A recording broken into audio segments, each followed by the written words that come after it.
আর রাস্তাটা দেখো, এই রাস্তাটা এর আগেই ভেঙেছে, আর এর পাশে দিয়েই কিন্তু মানুষ যাওয়া আসা করছে, কত ঝুঁকি নিয়ে যাওয়া আসা করছে। আর রাস্তার অবস্থাটা কিন্তু ভালো নেই, আর তবুও কিন্তু প্রশাসন কোনো রকম কাজ করছে না। আর নদীর কিনারাটা আমি আপনাদের দেখাচ্ছি, দেখো নদীর জলের ঢেউটা নদীর কিনারাতে লাগছে, আর নিচে কিন্তু মাটিগুলো খালি হয়ে যাচ্ছে, তার জন্য কিছু কিছু মাটি ঝরে পড়ছে, আর কিছু কিছু চাপও কিন্তু বৃষ্টির ফলে ভেঙে পড়ছে। তো নমস্কার, আমি দেবব্রত মণ্ডল, আর আপনাদের সবাইকে স্বাগতম আমার নতুন ভিডিওতে। আমি এখন রয়েছি মালদা জেলা রতুয়া থানা মহানন্দটোলা অঞ্চলে শ্রীকান্তটোলা গ্রামে।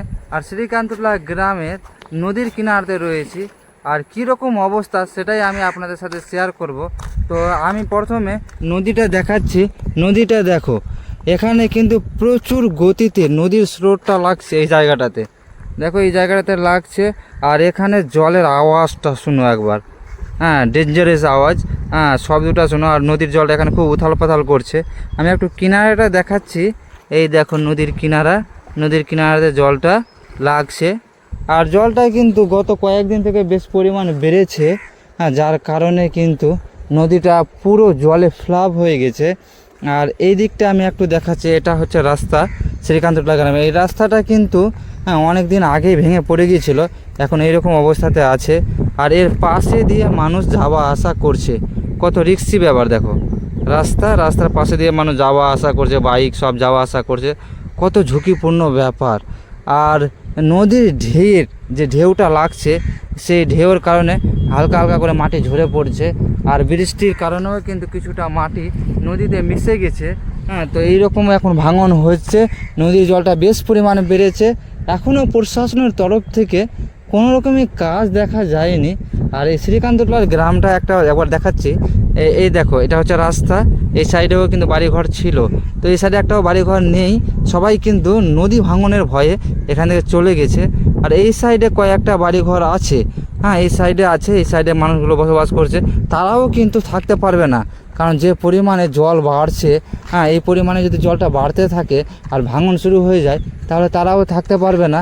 আর সত্যি বন্ধুরা, মানে খুবই অবস্থা খারাপ রয়েছে শ্রীকান্তটোলা গ্রাম ও মুনিরামটোলা গ্রামের।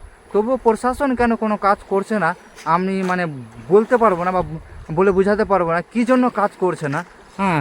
তো আপনারা অবশ্যই ভিডিওগুলো শেয়ার করবেন যেন খুব তাড়াতাড়ি প্রশাসন কাজ করে।